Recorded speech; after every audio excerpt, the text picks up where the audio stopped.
मैं डॉक्टर भामा अग्रवाल राजीव गांधी राजकीय महिला महाविद्यालय भिवानी की ओर से हिंदी की इस कक्षा में आप सबका स्वागत करती हूँ, अभिनंदन करती हूँ। प्यारे बच्चों, आज हम पद संख्या 78 से अध्ययन करने वाले हैं। इस अध्ययन से पहले एक बार पूर्व कथा से पुनः जोड़ रही हूँ। प्रातःकाल का समय है। श्री कृष्ण से बिछुड़ने के कारण राधा रानी अपने घर में अकेली है। वियोग से दुखी और आंसू बहा रही है। ऐसे में शीतल सुगंधित पवन घर में प्रवेश करती है।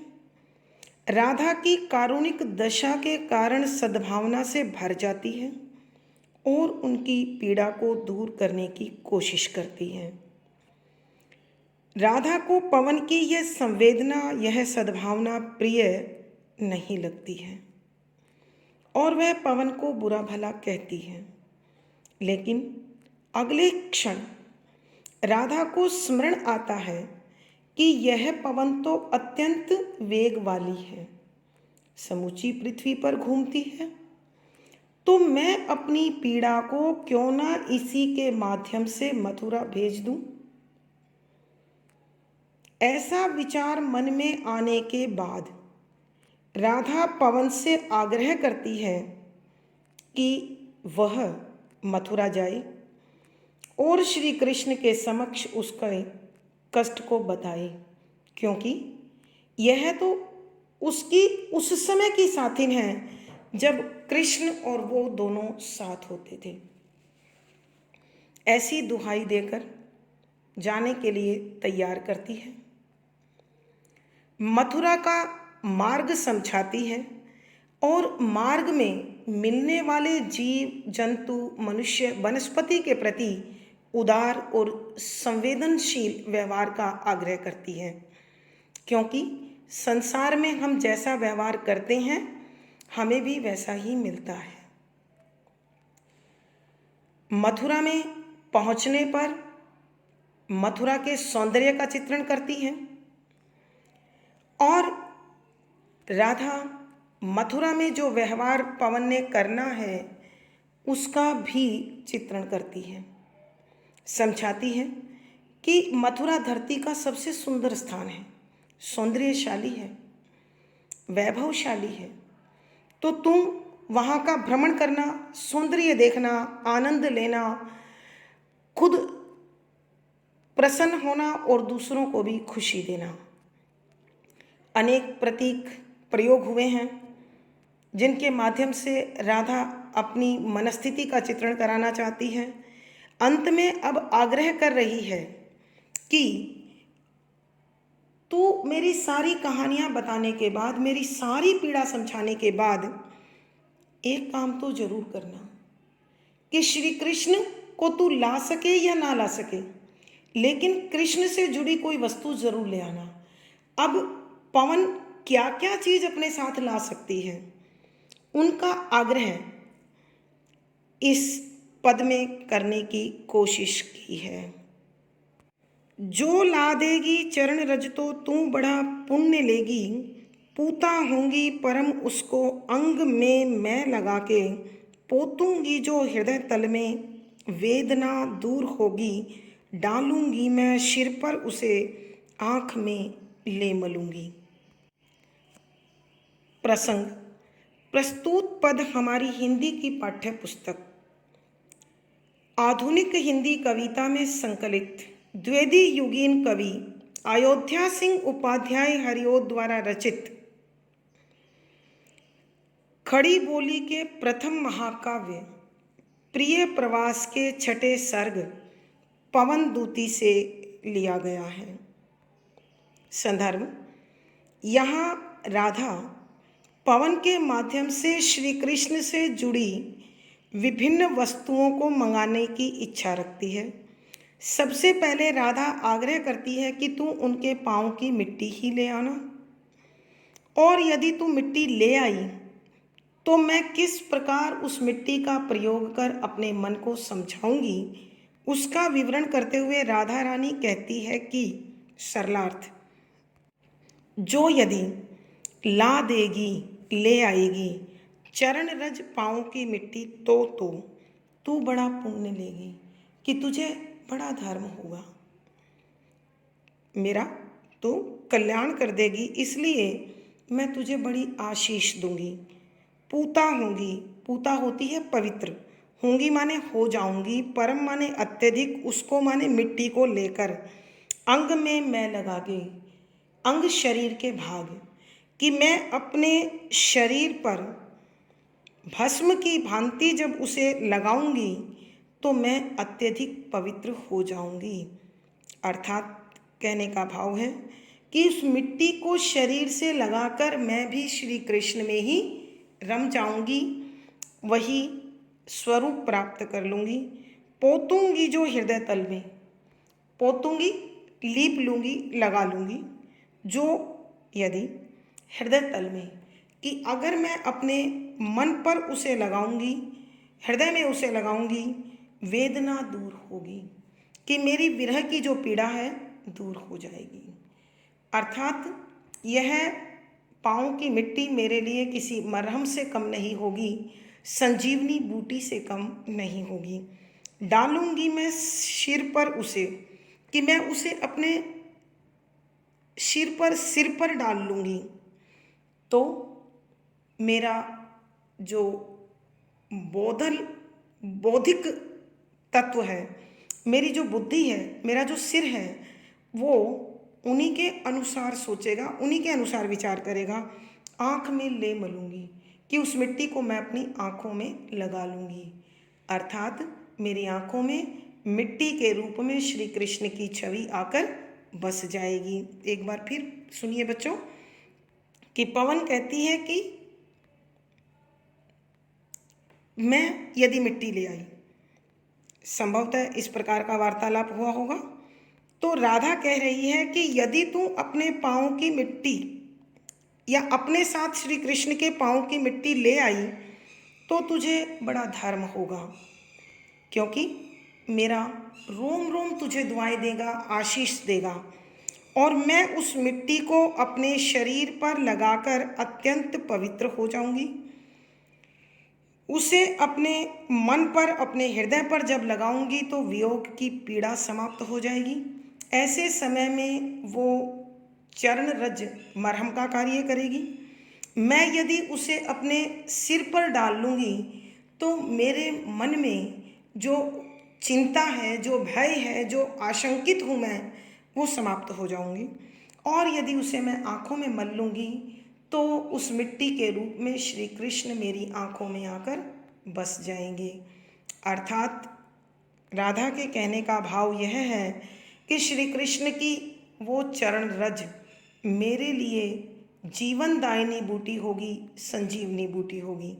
कवि के कहने का भावार्थ यह है कि राधा रानी का अनन्य और एकनिष्ठ प्रेम श्री कृष्ण में रमने को आतुर है। विशेष राधा रानी की विरह दशा का मार्मिक चित्रण हुआ है। शुद्ध साहित्यिक खड़ी बोली का प्रयोग है। वियोग श्रृंगार रस है, माधुर्य गुण है, लक्षणा शब्द शक्ति है, मंदाक्रांता छंद है, गे शैली है, अलंकार देखिए बच्चों, अनुप्रास है, मानवीकरण है, संबोधन है। अब देखिए मिट्टी के साथ 3-4 प्रकार के कार्य कर रही है। उल्लेख अलंकार है, हृदय तल में पदमैत्री अलंकार है।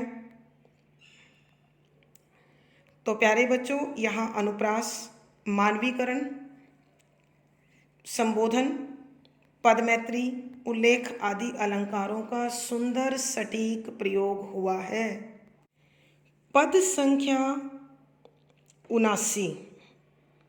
तो प्यारे बच्चों सुनिए, तू प्यारे का मृदुल स्वरला मिष्ट जो है बड़ा ही, ज्यों यो भी है क्षरण करता स्वर्ग की सी सुधा को, थोड़ा सा भी ला स्वर्ण पुट में जो उसे डाल देगी, मेरा सूखा हृदय तल तो पूर्ण उत्फुल्ल होगा। प्रसंग पूर्ववत है। संदर्भ, यहाँ राधा रानी श्री कृष्ण की आवाज़ को हवा के माध्यम से मंगाना चाहती हैं, स्वर को मंगाना चाहती हैं। देखिए बच्चों, ध्यान रखिएगा कि इस संसार में जितने भी क्रिया व्यापार हैं, जितने भी कार्य होते हैं, सब में हवा की अत्यंत आवश्यकता है। मेरी आवाज़ जो आप तक पहुंच रही है और आप जो सुन पा रहे हैं, उसमें भी हवा का बहुत बड़ा योगदान है। तो यहाँ हवा ही श्री कृष्ण की आवाज़ को लाने वाली है। तो सुनिए बच्चों, तू हे पवन, प्यारे श्री कृष्ण का मृदुल कोमल स्वर आवाज़ ला लाकर मिष्ट मीठा जो है बड़ा ही बहुत अधिक। कि हे पवन, तू श्री कृष्ण की वो कोमल आवाज़ ले आना जो सुनने में बड़ी मीठी लगती है, अर्थात जिसे सुनने के लिए कान प्रतिपल तरसते रहते हैं। जो यो भी है क्षरण करता, जो जिस प्रकार से उत्प्रेक्षा अलंकार है, यो ऐसे भी है क्षरण करता मतलब छीन लाता है, कम कर देता है स्वर्ग की सी सुधा को, स्वर्ग की अमृत धारा को भी वो चुराकर अपनी आवाज़ में मिलाए हुए हैं।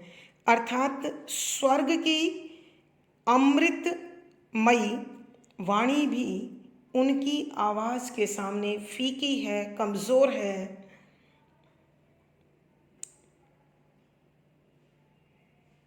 समझ लीजिए कि उसका कोई महत्व नहीं है। थोड़ा भी ला स्वर्णपुट में, थोड़ा भी, बिल्कुल थोड़ा भी ला लाकर स्वर्णपुट कानों में, कानों के छेद में जो उसे डाल देगी, कि यदि तुम डाल देगी मेरा सूखा हृदय तल तो, कि जो मेरा हृदय उनकी वाणी सुनने के लिए तरसते तरसते सूख चुका है, पूरी तरह से उत्फुल्ल प्रसन्न हो जाएगा, खिल जाएगा, विकसित हो जाएगा।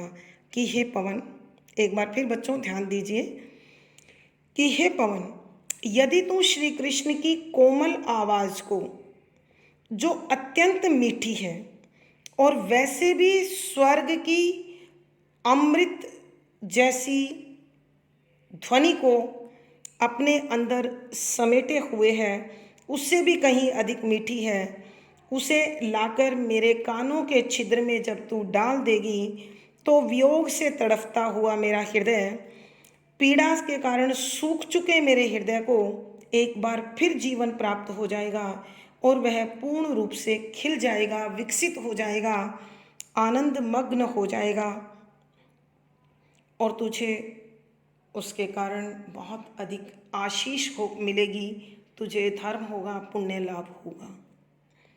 कवि के कहने का भावार्थ यह है कि जब भी हम किसी दीन दुखी व्यक्ति की पीड़ा का हरण करते हैं तो निश्चित रूप से हमें भी अथाह आनंद, बेहद खुशी मिलती है। विशेष यहाँ राधा रानी के हृदय का मार्मिक चित्रण है।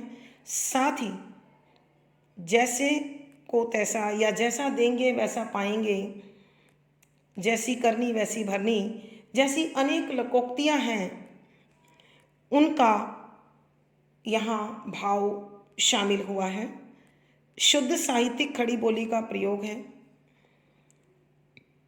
वियोग श्रृंगार रस है, माधुर्य गुण है, लक्षणा शब्द शक्ति है, मंदाक्रांता छंद है, गे शैली है। अलंकार देखें बच्चों, अनुप्रास है, मानवीकरण है, तू संबोधन है, ज्यों उत्प्रेक्षा है, स्वर्ग की सी उपमा है, स्वर्णपुट पदमैत्री है और पूर्ण प्रफुल्ल होगा, कारण अलंकार है। स्वर्ग के अमृत से भी अधिक मीठा है प्रभु का स्वर। यहाँ प्रतीप अलंकार हो गया है क्योंकि कवि ने श्री कृष्ण को अवतारी पुरुष ना दिखाकर एक सांसारिक मानव दिखाया है, इसलिए। तो आप ध्यान दीजिए, यहाँ अनुप्रास, मानवीकरण, संबोधन, उत्प्रेक्षा, अनुप्रास, प्रतीप, पदमैत्री कारण आदि अलंकारों का सुंदर सटीक प्रयोग हुआ है। प्यारे अध्येताओं, पद संख्या 80। भीनी भीनी सुरभि सिगरे पुष्प की पुष्पिका सी, मूली भूता अवनी तल में कीर्ति कस्तूरिका की। तू प्यारे के नवल तन की वास ला दे निराली, मेरे ऊबे व्यथित चित्त में शांति धारा बहा दे। प्रसंग पूर्ववत है। संदर्भ, यहाँ राधा वही श्री कृष्ण की कोई अभिन्न वस्तु पवन के माध्यम से मंगा रही है। इस पद में राधा उनके शरीर की महक मंगा रही है हवा के माध्यम से। हवा का एक गुण है कि जिस भी महक से, वास से हवा स्पर्श करके गुजरती है, वो उस महक को अपने अंदर शामिल कर लेती है।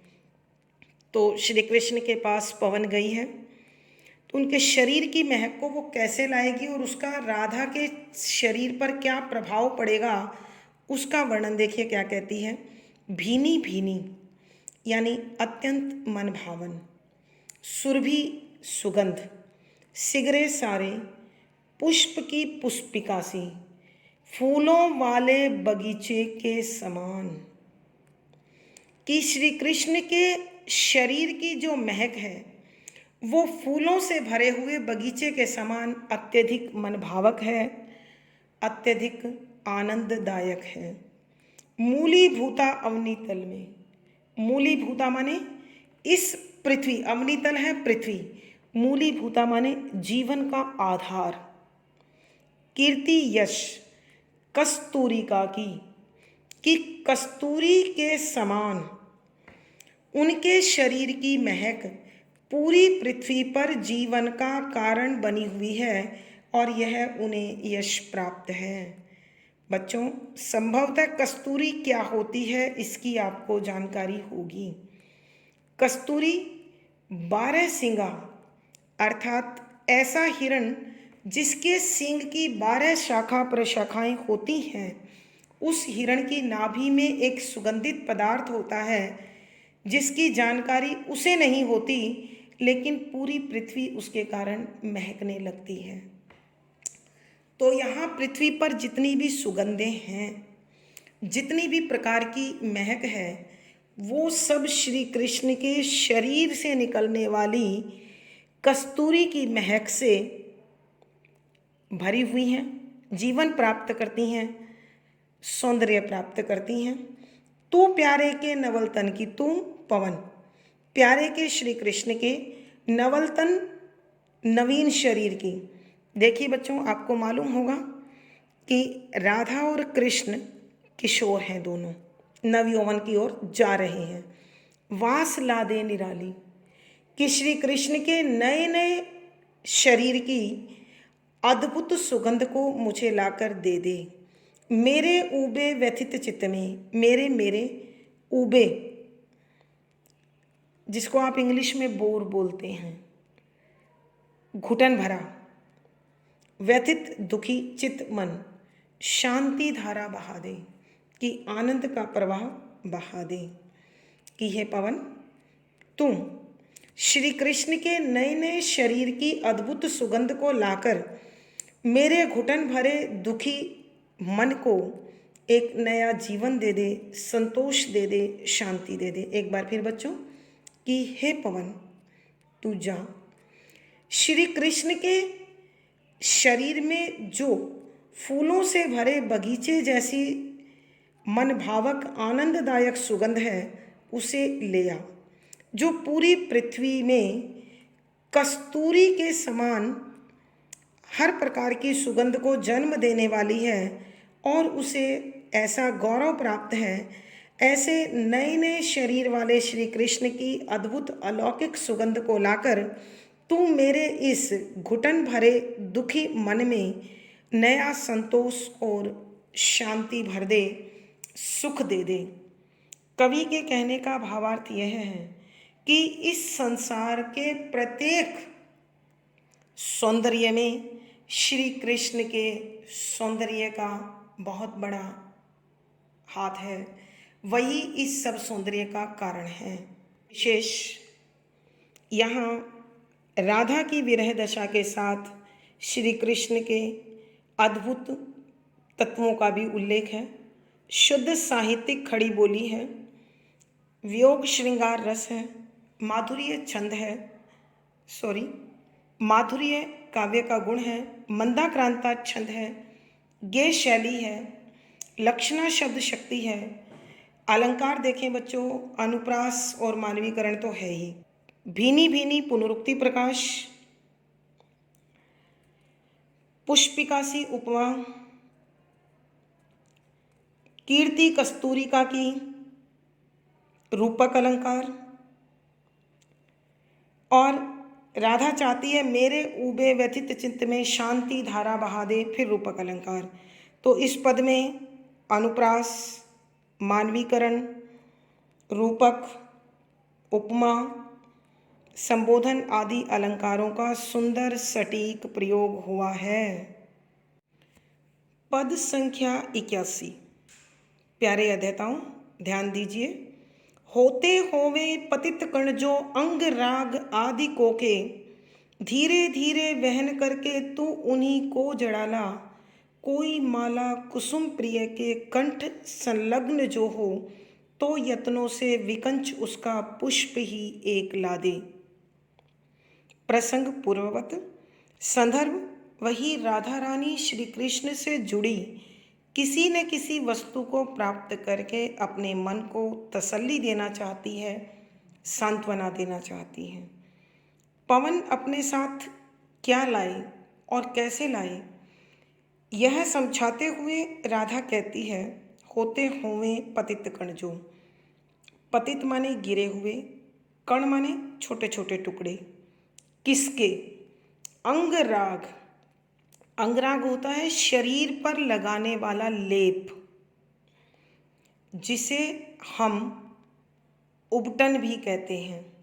आदि को और अन्य चीज़ें, जैसे सिर पर मुकुट धारण किया जाए तो मुकुट से कुछ तत्व मोती आदि जड़ जाएं, अथवा जो वस्त्र उन्होंने पहने हुए हों उस पर जो गोटा आदि लगा हुआ हो वो टूटकर कुछ टुकड़ा गिर जाए, तो कि श्री कृष्ण के शरीर पर लगने वाले लेप, उनके मुकुट अथवा वस्त्र आदि से कुछ न कुछ ऐसा तत्व अवश्य होता होगा जो पृथ्वी पर गिरता होगा। तो तुझे क्या करना है? धीरे धीरे वहन करके तू उन्हीं को जड़ाला, कि बड़े आराम से उसका भार उठाकर तू उन्हें अपने अंदर समेट के ले आ। और यदि तू ऐसा ना कर सके या तुझे ये सब ना मिले तो तू क्या करे? कोई माला कुसुम प्रिय के कंठ संलग्न जो हो, कि कोई न कोई फूलों की माला श्री कृष्ण के गले में अवश्य होगी।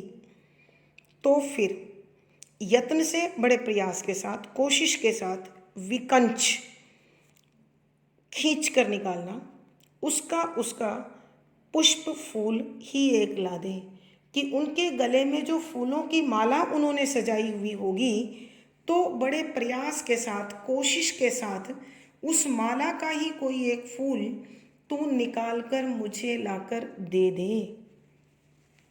एक बार फिर बच्चों, राधा रानी कहती है कि श्री कृष्ण के शरीर पर उबटन लगाया जाता होगा, अथवा उन्होंने मुकुट पहना होगा, अथवा उन्होंने जो वस्त्र पहने हों, किसी न किसी का कोई न कोई छोटा सा भी कण यदि पृथ्वी पर तुझे पड़ा हुआ मिल जाए, तो उसे तुम बड़ी सावधानी पूर्वक अपने अंदर समेट लेना और उसका भार उठाकर धीरे धीरे मुझ तक चली आना। और यदि तुझे ऐसा कुछ भी ना मिले तो तू श्री कृष्ण के गले में जो फूलों की माला पहनी हुई है, तू उस फूलों की माला में से ही कोई एक फूल निकालकर मुझे लाकर दे दे। और जब तू वो फूल मुझ तक ले आएगी तो मैं उसे अपने हृदय से लगाकर अपने मन को तसल्ली दे लूँगी, समझा लूँगी।